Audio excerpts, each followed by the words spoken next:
আওয়ামী লীগ নিষিদ্ধ করার বিষয়টি বিবেচনা করছে সরকার। শুক্রবার প্রধান উপদেষ্টার ভেরিফাইড ফেসবুক পেজে দেওয়া এক বিবৃতিতে এ তথ্য জানানো হয়। আওয়ামী লীগ নিষিদ্ধের দাবিকে কেন্দ্র করে ফের উত্তাল রাজনীতির মাঠ। সম্প্রতি বিভিন্ন রাজনৈতিক দল, সংগঠন ও সাধারণ জনগণের পক্ষ থেকে স্বৈরশাসন ও সন্ত্রাসী কার্যক্রমের অভিযোগ তুলে আওয়ামী লীগ নিষিদ্ধ করার দাবি জোরালো হয়েছে।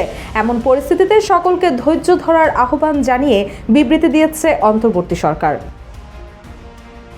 বিবৃতিতে বলা হয়, সম্প্রতি বিভিন্ন রাজনৈতিক দল, সংগঠন ও জনগণের পক্ষ থেকে স্বৈরশাসন ও সন্ত্রাসী কার্যক্রমের অভিযোগে আওয়ামী লীগ নিষিদ্ধ করার যে দাবি উঠেছে তা সরকার গুরুত্বের সাথে বিবেচনা করছে।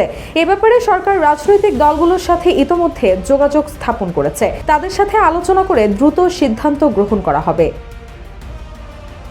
এতে বলা হয়, এক্ষেত্রে আওয়ামী লীগের নেতা ও সমর্থকদের সন্ত্রাসী কার্যক্রমের বিষয়ে জাতিসংঘের প্রতিবেদন RICL TMX যুগের পর যুগ স্থাপনা থাকে মজবুত। সরকার বিবেচনায় রাখছে। সে পর্যন্ত সকলকে ধৈর্য ধারণ করার আহ্বান জানাচ্ছে। উল্লেখ্য যে ইতোমধ্যে সরকার জনদাবির প্রতি সম্মান জানিয়ে প্রচলিত আইনের অধীনে সন্ত্রাসী সংগঠন ছাত্রলীগকে নিষিদ্ধ করেছে।